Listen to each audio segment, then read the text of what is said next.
How's it going, everyone? It's Liz here, and today we're back with more Dream Daddy. I know it's been so long since I've been updating just because of getting ready for college and then actually going to classes for the first time and getting set up with everything. It's just been a nightmare.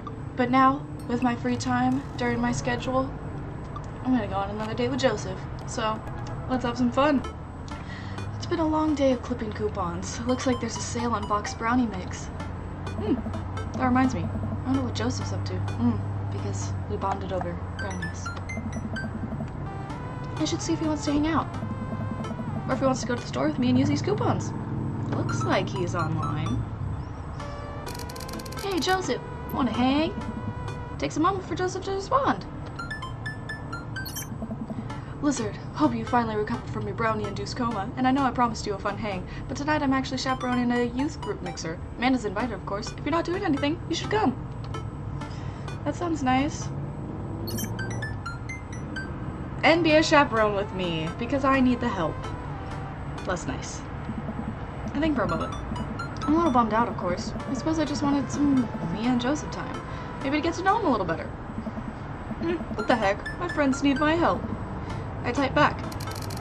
Buddy, if you need me, you got me. Just tell me where I need to be tonight. Joseph lets me know the details. It starts pretty soon. I should get ready. Interesting. I knock on Amanda's door and peek in. Hey Amanda, about to head out. Right. Where are you off to? Are you gonna go extreme couponing? I wish. I'm actually gonna go chaperone this youth mixer dance thing that's happening at Joseph's church. He says you're invited, but if you don't want to come, I'll cover for you. You know what? I'm down. Maybe I can make some new friends. Amanda Panda, that's a good attitude. But I'll have you know that I'm mostly doing this for the potential of free food. Thank you, Amanda. You get 4 daughter points today. Can I trade them in for a daughter lava lamp? Sorry, you only have enough for a daughter spider ring. Or some of those daughter plastic jumpy frocks. This is so cute. I like those things. They try their hardest. It's inspirational.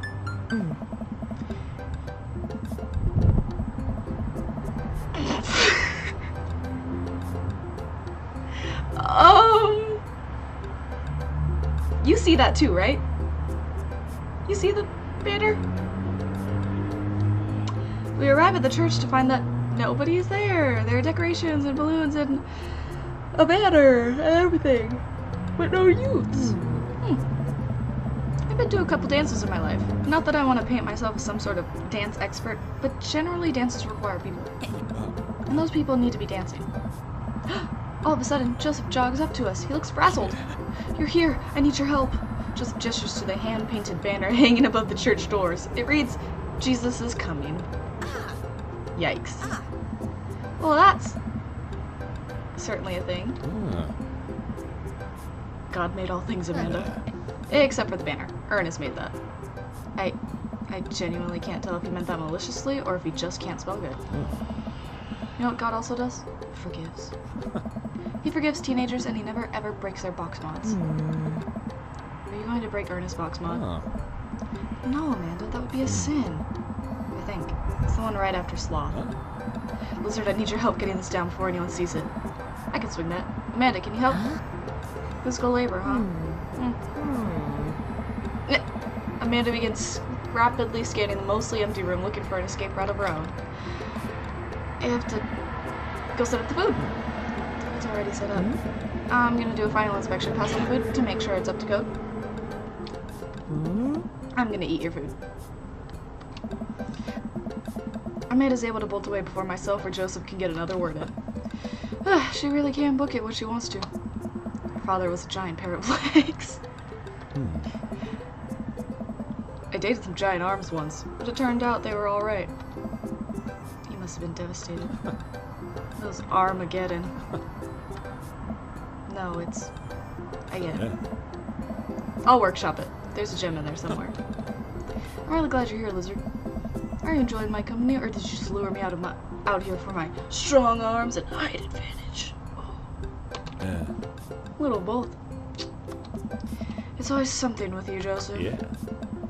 Something handsome and pious. You're not that pious. Debatable. You just alluded to breaking a child's vape pen. I would have lost the debate. You ready to do this? Let's make some magic happen. Magic isn't real, lizard. God said that. God was also a bush one time. True.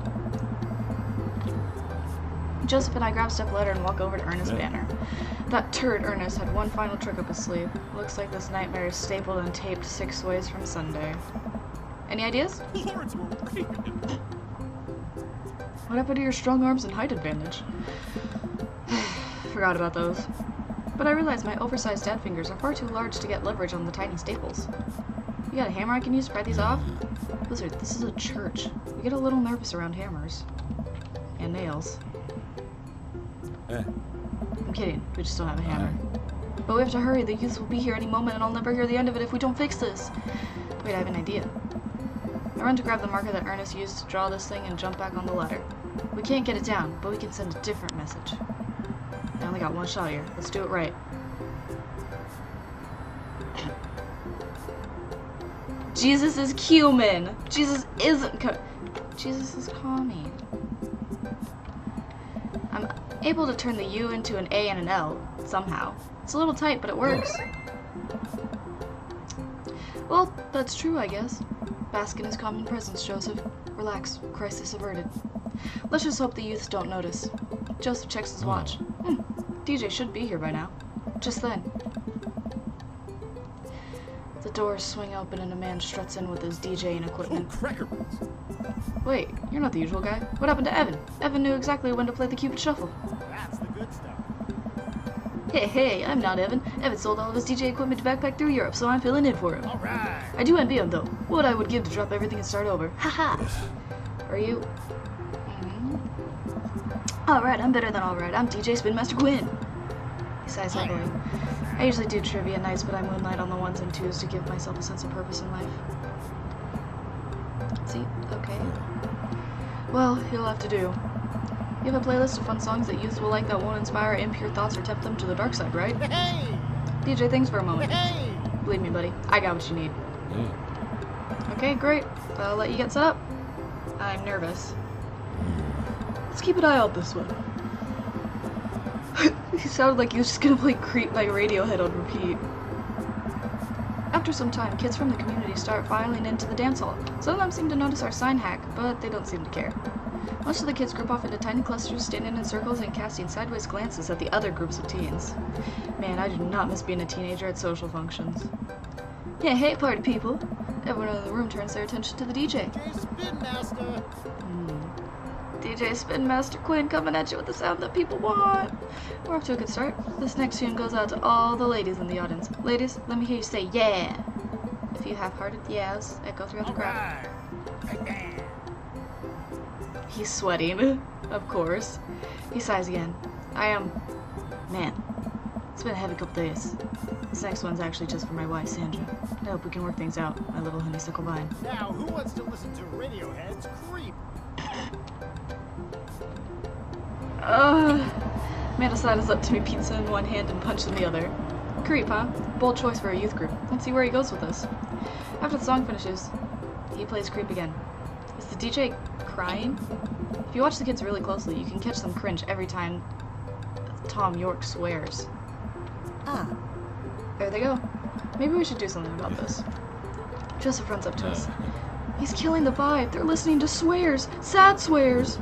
We have to do something. You guys should try to give him a pep talk. Maybe work him up to Everybody Hurts by R.E.M. or at the very least No Rain by Blind Melon. You want to help us cheer him up? Amanda! Actually, I just saw my friend, Federico. He's from Latin. I didn't know you were taking a Latin class. I'm not. So he's from the country Latin? Yes, it exists. Don't Google it. You can go, Amanda. It's fine. And she's gone. Sad Master Quinn. Joseph and I make our way to the DJ booth where Spin Master Quinn is having a quiet cry.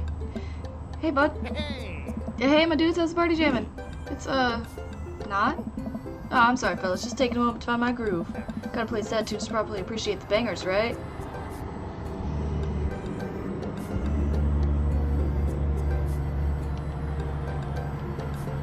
That's not how DJing works. Now stop me if I'm out of line here, since I've never been a DJ and don't have any current plans to become one, but I don't think that's how it works. The kids came out here to have a good time. You gotta cool down the sadness. Hey, buddy, if it's problems you're having with Joseph Lane's close to me. What was his wife's name again? Sandra. If you're having problems with Sandra, I can help you two. I do counseling. It's my job here, and I'm very good at it. I don't know. I can tell that you're hurting. Nobody voluntarily listens to that much Radiohead on repeat unless they're really going through some tough times. Trust me. I know. I'm so sad. Joseph places a hand on Spin Master Quinn's shoulder, who immediately collapses into Joseph's embrace, crying quietly. There, bud. It's gonna be okay. Thank you. I'll put on some dance hall anthems. You're the best, Spin Master Quinn. With yet another crisis averted, Joseph and I return to the dance floor, where Amanda's waiting with an ice cream cone. They have ice cream here! Good work, Amanda. How's it looking out there? Well, for a dance, there's not a whole lot of dancing. Looks like people are starting to bail, though. This is a disaster. Don't be so hard on yourself. The ice cream? Top notch. I'm sorry for dragging you into this, Lizard. You and Amanda should just go home. I'm not gonna make you stay here for the train wreck. It's not a disaster. We can still fix this. We can... I suddenly realize what we have to do. Amanda, get out of here. I don't think you're gonna want to be here for this, or be seen with me after this. Oh God, you're not gonna... I throw my car keys to Amanda. I'll get it right back with Joseph. Just remember me as I am right now, not as what I'm about to become. Amanda nods.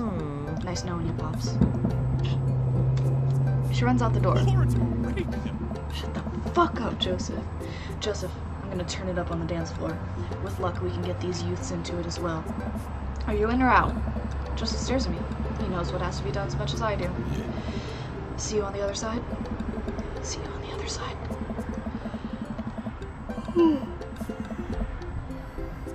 Joseph and I walk out onto the dance floor in the middle of the room. The youths all stare at us, unsure of what we're doing. Time to get our groove on. I saw a bird. Oh. Let's start them off easy and work our way up to the more technical stuff.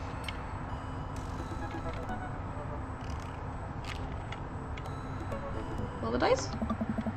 Wow, the classic handshake and dice throw to the music. I'm a little offbeat, which is to be expected of any dad, but I think it is a nice baseline to work for. Joseph follows along, bopping his head to the beat. Simple but smart, that's good. I look around. Well, it looks like we've got everyone's attention. Alright, Lizard, let's turn up the heat. Running Man. Since time immemorial, this move has never let me down. I start jogging in place, matching the movements with my arms pushing out. It seems to awaken something in Joseph, who feels the fire of the Running Man deep within him. I look around to the youths. They're getting into it. Nice work, but we'd better pick it up or they'll lose interest quick. Cabbage Patch? You never can go wrong with Cabbage Patch. Joseph follows my lead. We will take our arms and move them around in a circle, so as I assume you would do in a Cabbage Patch. I look around to the youths. I think they like agriculture. They're not looking too lively yet, but we can still turn it around.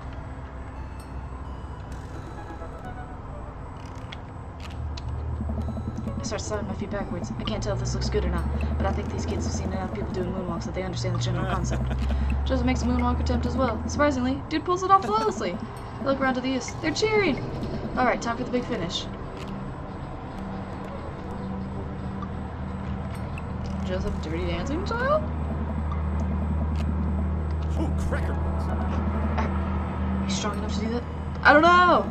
Without regard for human safety, I summon all of my mind, lift Joseph above my head. It isn't quite dirty dancing, but Joseph is a good sport and spreads his arm wide, spinning in a circle. Look at the crowd, they seem to love it! The kids swarm the dance floor, they're all laughing and dancing to the music. Looks like our job here is done. Somewhat obligingly, the kids take to the dance floor and start to move around. Before long, they're starting to laugh and enjoy themselves. It was dicey, but we've done our jobs. Come on, the rest of the chaperones will take it from here. What? I have something to show you. Joseph leads me out of the main room and down various darkened corridors of the church. I could barely see anything and found myself tripping over my own feet. Joseph, I think I lost you. His hand finds mine in the darkness. I'm right here. I'm glad he can't see me blush. We keep walking. Where are we? This church is huge. We're almost there. I actually have to admit that I was a little dishonest with you. I didn't just invite you out here to help me chaperone. What happened to lying being one of the 10 things you're not supposed to do? I think there's an exception for when you're trying to surprise a friend. Joseph closes the door behind us. I guess we're in a random room in the depths of his church now. What could he possibly have planned? So, last time we talked about escaping to an island where we could live out an easy tropical lifestyle where our only worry is trying to find that lost shaker of salt. Since we can't actually do that, I figured I could bring a little bit of the tropics to make a... It's not quite Margaritaville, but something like it. Joseph throws on the lights. That's a printer. That's adorable. Margarita Zone. Aww. I look around as my eyes adjust to the light. This is office, but there are twinkle lights strung across the walls, little garlands of fake flowers, and 2 beach chairs set up in front of the desk. There's a blender and 2 glasses sitting on the table. Ukulele music plays softly in the background. Joseph, this is amazing. Yeah. There's no pop-tops to sip on here, buddy. You did this for me? Joseph takes a seat and gestures for me to do the same. I did this for us. I think we've both earned it. I settle in while Joseph pours us both margaritas. You really went all out. I have a flair for the dramatic, and you can't lead the community if you don't know how to make a good margarita. I take a sip of mine. This is a killer margarita. I would follow this man. Do you think the dance is gonna go okay without our sick dance moves? No, not here. You're missing the point of Margarita Zone. Margarita Zone is a place of rest and relaxation. It's a place where you can kick your feet up and forget about your worries for a while.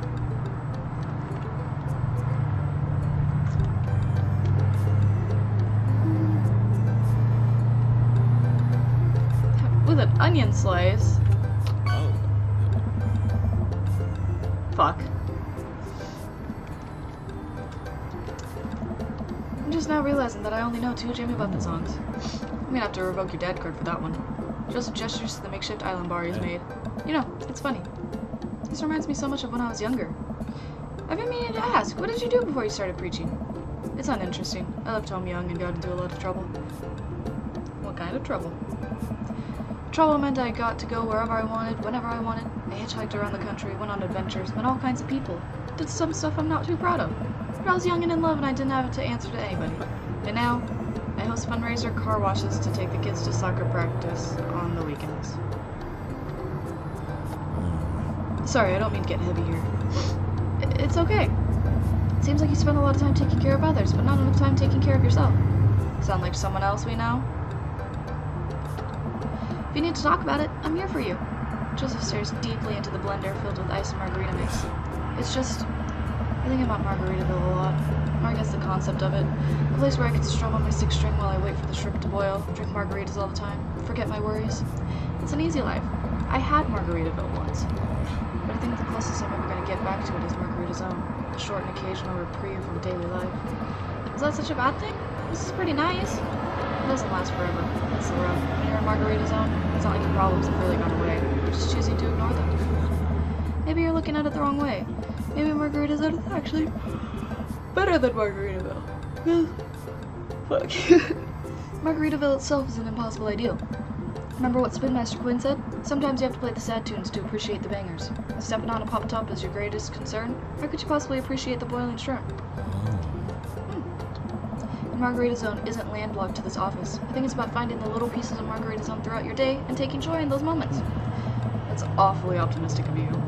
It doesn't have to be anything big. For me, I think it's being able to quietly do word jumbles and drink some strong coffee in the morning, to see my daughter smile, or...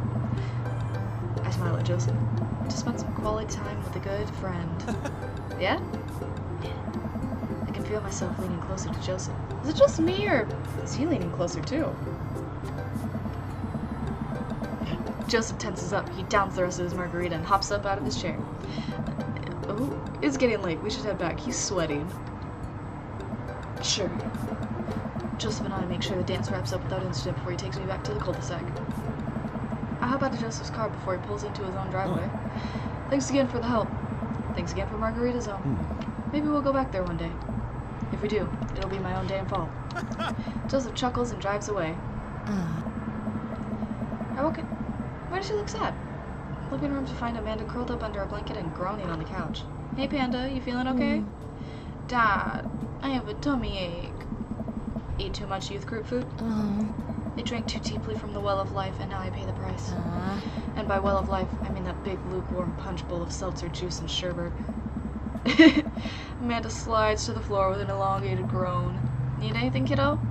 A time machine that goes back approximately 2 hours in the past so that I can warn myself of the folly of excess. I'll pour you a glass of water. Love you, Pops. How'd the dance go? Oh, I crushed it.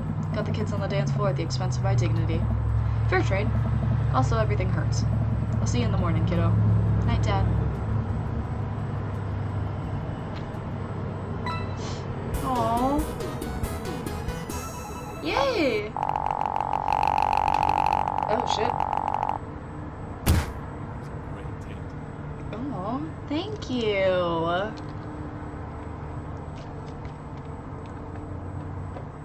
We did good. It's a beautiful night and the air smells so fresh, so I decided to take the long way home.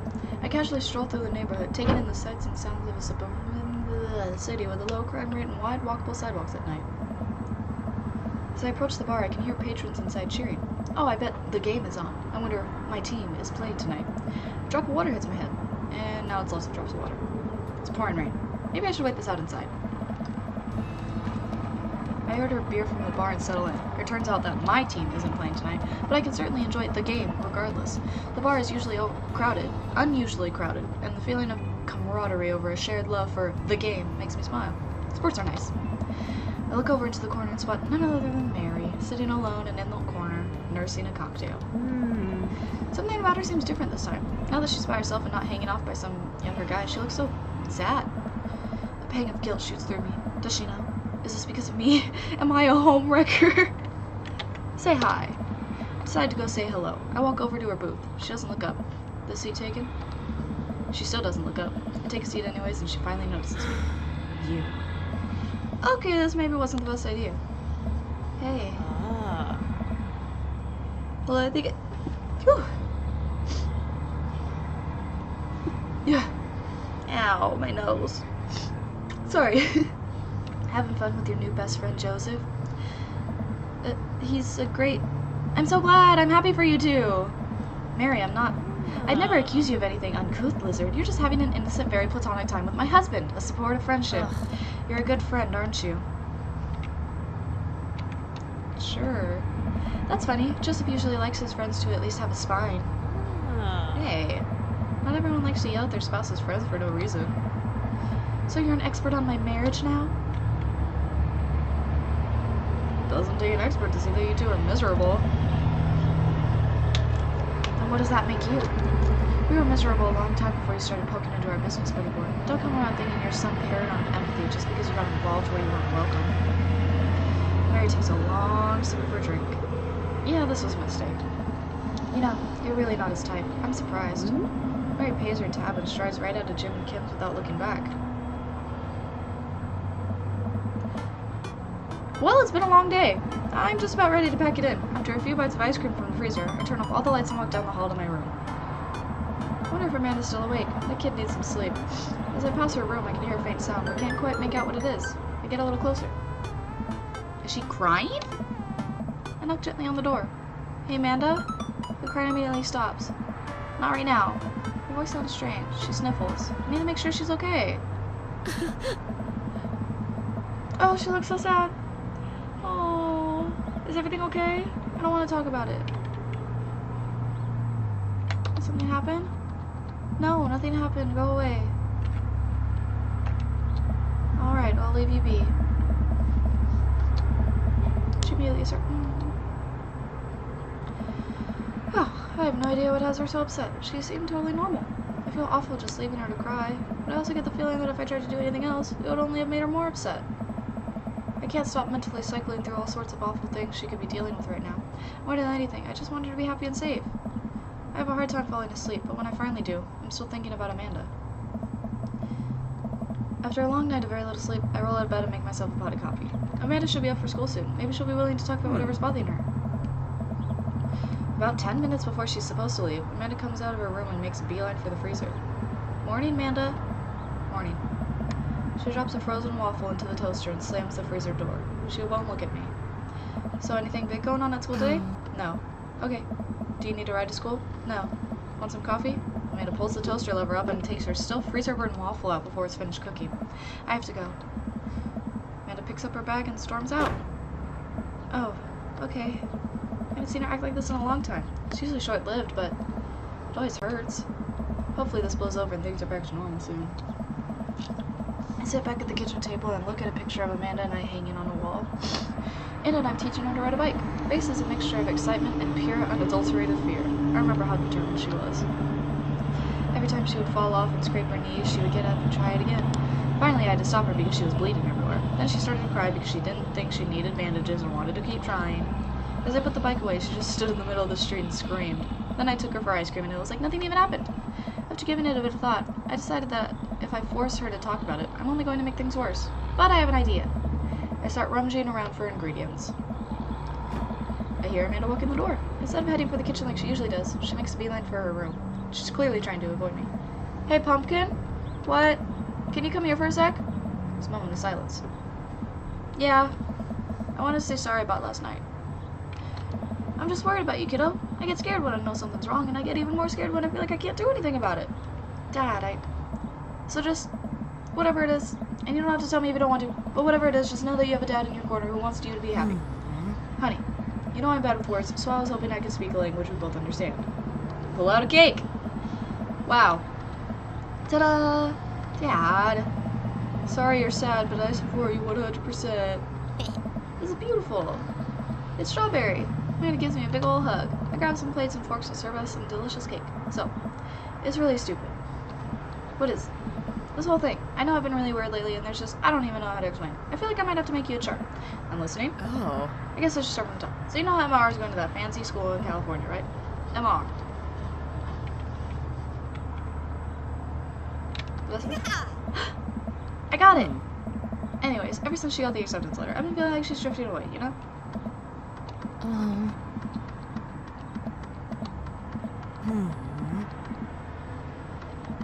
Ugh.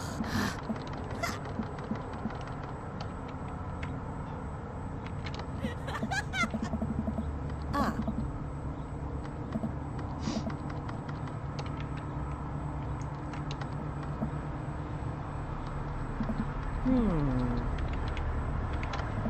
Oh no.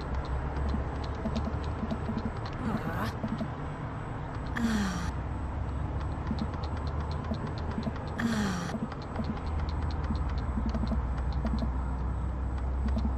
Ah.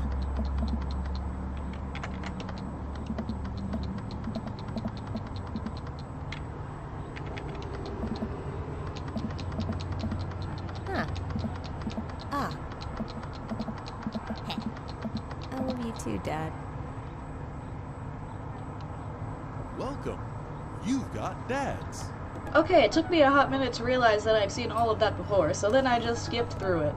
But anyway, that's the end of this episode. Next, we're gonna go on our final date with Joseph, I guess, see what's going on.